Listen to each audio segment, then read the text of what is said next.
One garbage truck holds about 10 or 20 metric tons of stuff we don't want anymore. That's also how much plastic waste ends up here every single minute. That means by the end of this video, 16 more truckloads of plastic waste will find its way to the ocean. And by the end of this year, at least 550,000 truckloads will end up in the Big Blue. That's not good. Really smart people are trying to do something about this problem. That is good. But what if I told you that 30 million pounds of trash is how much human beings put into the ocean in just 15 hours? Yeah.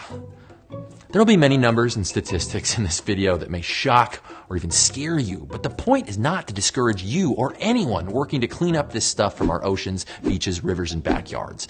It's simply to put the unthinkable hugeness of the plastic waste problem into scale. Because if we don't understand the truth of what we're up against, we can't fix it.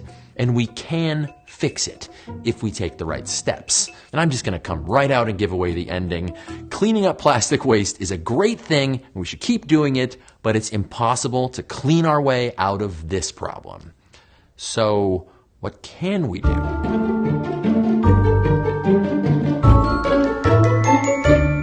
Hey, smart people, Joe here. Plastic is everywhere. It's more than just that. It's all over this room. It's in the phone or computer you're using to watch this video. It's in my car. It's in our clothes. It's in our walls. It's in space. A world without plastic would be a world very different from this one. Just one word. Yes, sir. Are you listening? Yes, I am. Plastics. Now, plastic is a pretty loose term for one group of materials that can be molded using heat and pressure. And they're polymers made of long chains of repeating chemical units. In plastic, those units are mostly molecules of carbon and hydrogen. Plastic has completely rebuilt civilization, even though it's only been around less than 2 centuries. The first plastic was made from a mix of natural and synthetic ingredients. And 50 years later, we cooked up the first fully synthetic plastic. And things got pretty crazy. World War II inspired the invention of new plastics, used in everything from military vehicles to parachutes to radar insulation. We needed strong, light, cheap materials that lasted a long time, and plastics were perfect.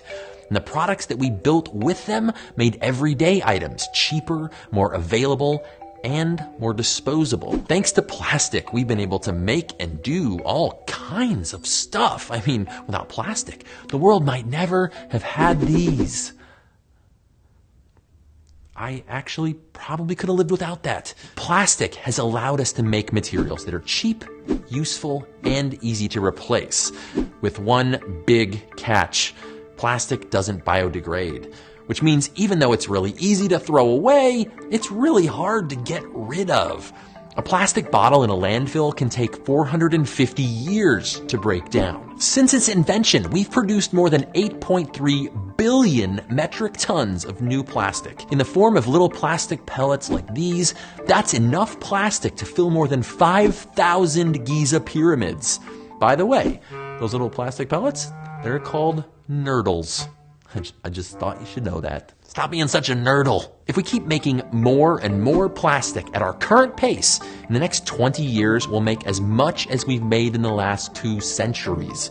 And the amount of plastic going into the ocean could double compared to today. By 2050, the plastic in the ocean could weigh more than all the fish. We make an unbelievable amount of plastic.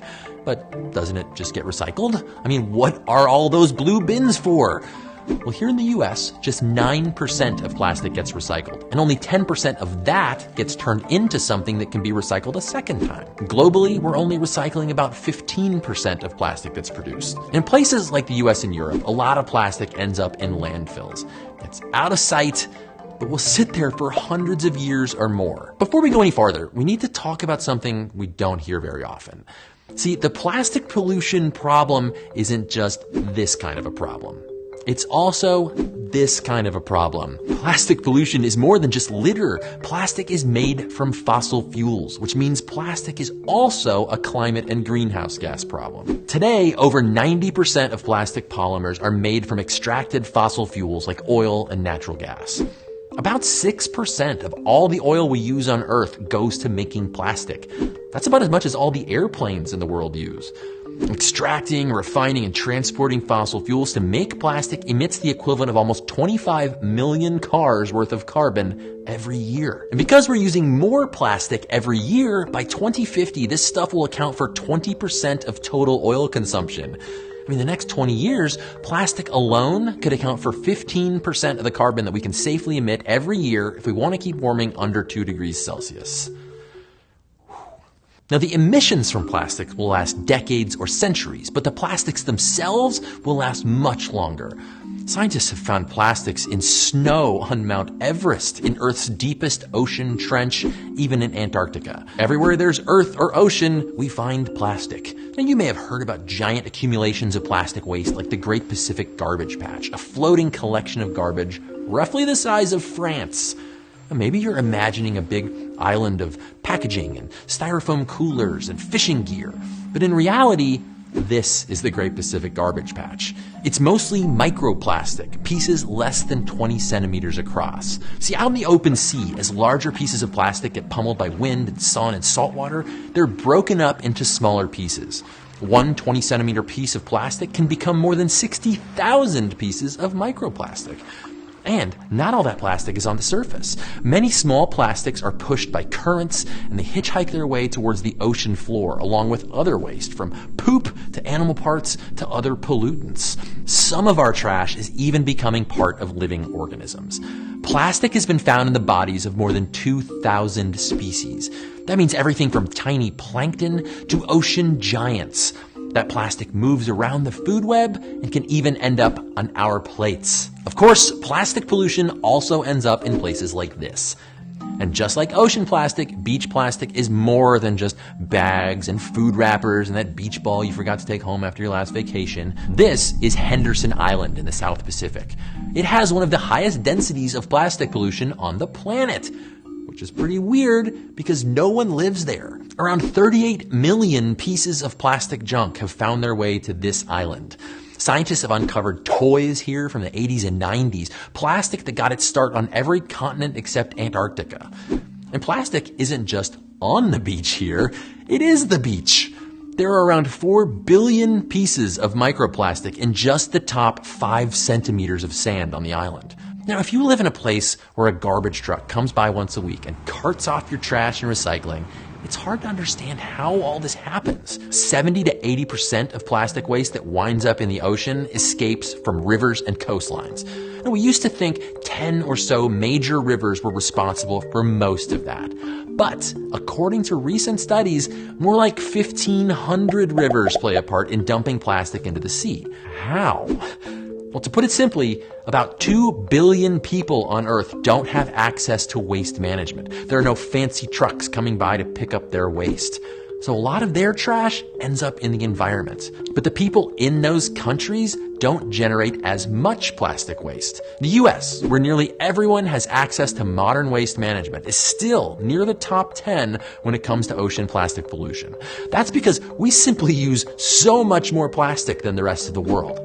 Each year, an average American creates 130 kilograms of plastic trash. So, although only a tiny fraction of what we throw away leaks into the ocean, a tiny fraction of a big number is still a lot of waste. And we also ship a lot of our plastic trash overseas, especially to places where they already lack good waste management. So it has a high chance of escaping into the environment. Just because your plastic trash is out of sight and out of mind, that doesn't mean it's out of the way. It's pretty clear we have to find a better way to deal with our waste. So, can we clean our way out of this?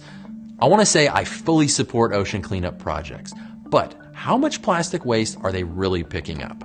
Well, 30 million pounds of plastic is 3/10,000ths of the plastic waste made by just the United States in a single year. And it's just half of the plastic trash that's entered the ocean just in the form of masks, gloves, and all that other medical waste solely due to the COVID pandemic. Whew.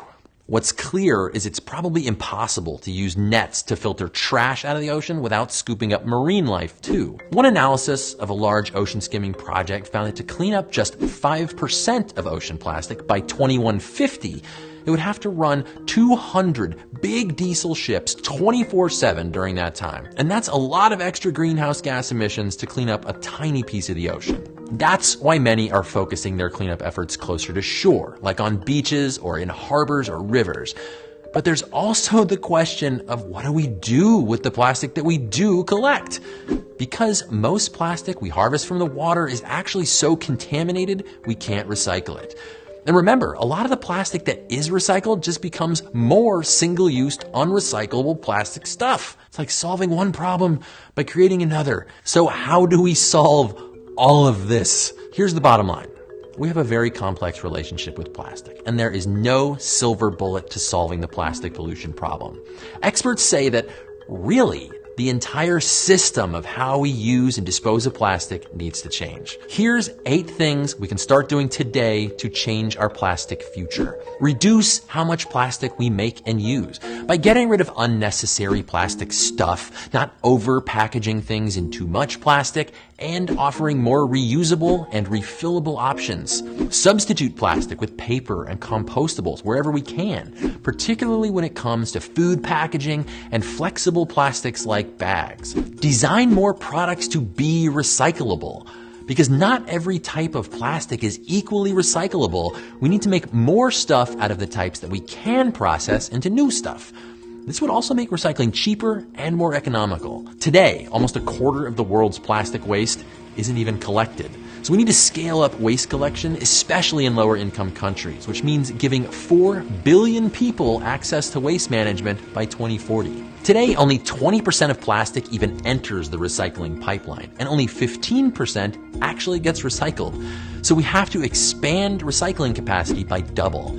And we have to make recycling cheaper and more profitable than putting stuff in landfills. We also need to use chemistry to figure out how to convert one plastic type into another plastic type, or even convert plastic into other useful hydrocarbons like fuel. Of course, we will never be able to recycle everything.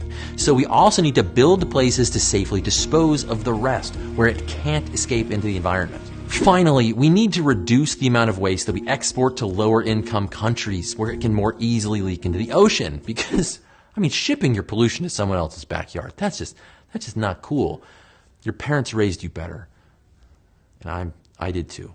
These are big steps, and each has their own challenges and trade-offs. But if your goal is to stop putting plastic into the ocean and to reduce the amount of greenhouse gases you put in the atmosphere along the way, these are the things that experts say we need to do soon. By reducing, substituting, recycling, and disposing of plastic in these ways, we can cut our total plastic waste by 90% by 2040 and lower ocean plastic pollution by 80%. That's 125 million metric tons of plastic waste that doesn't make its way into the environment. Cleanup projects are great and they bring attention to the problem, but it's pretty clear that most of the real answers are much farther upstream from oceans or rivers. Like literally. The only way to clean up the oceans long term is to clean up how we live on land. If you were on a sinking ship, you wouldn't try to mop up the water without plugging the hole first. And that's why experts agree we need to stop making so much plastic in the first place and recycle more of what we do make. The more I think about it, I cannot get over how bonkers it is that we use one of the longest lasting substances ever invented for some of the shortest possible uses we can come up with. We've been to the moon, people. We can do better than putting plastic wrap on a banana. It can sometimes feel like these big global issues are out of your reach, like you live in a system where you can't make any change. But this is a place where maybe some of it is actually in your hands. You're armed with this knowledge, so share it, people. Talk about this with your friends and family. Tell your local government this stuff is important to you. Your voice matters, and there are places where your choices actually can make a difference here. Whenever you can choose something that isn't made out of plastic, or at least a plastic item that can be used over and over, do it if you can afford it. When it comes to your clothes and your food, whatever you buy on Amazon at 2 a.m., support companies that are producing alternatives to plastic. And tell companies that aren't that you'd like to see them try harder. But it's not up to any one of us individuals to solve a problem this huge, even if you're Mr. Beast or Mark Rober. Governments gotta do their part too. Come on. Well, we're waiting. If we're gonna get out of this hole, we have to work to stop digging the hole deeper. The best part of this is we've got almost all the tools we need to solve it. We don't need to wait for some new earth-shattering technology. And now you've got the knowledge. All that's left is to do it. Stay curious. And as always, a huge thank you to everyone who supports the show on Patreon, allowing us to dig deep into videos that require so much research and to buy snacks afterwards, because it was pretty shocking, a little hopeless. But we can change it. Check out the link in the description, and you can join that amazing and esteemed club. We go to the top, we do it again. I do it as many times as you need. Okay. Want a garbage truck? Okay. Recording? Yep.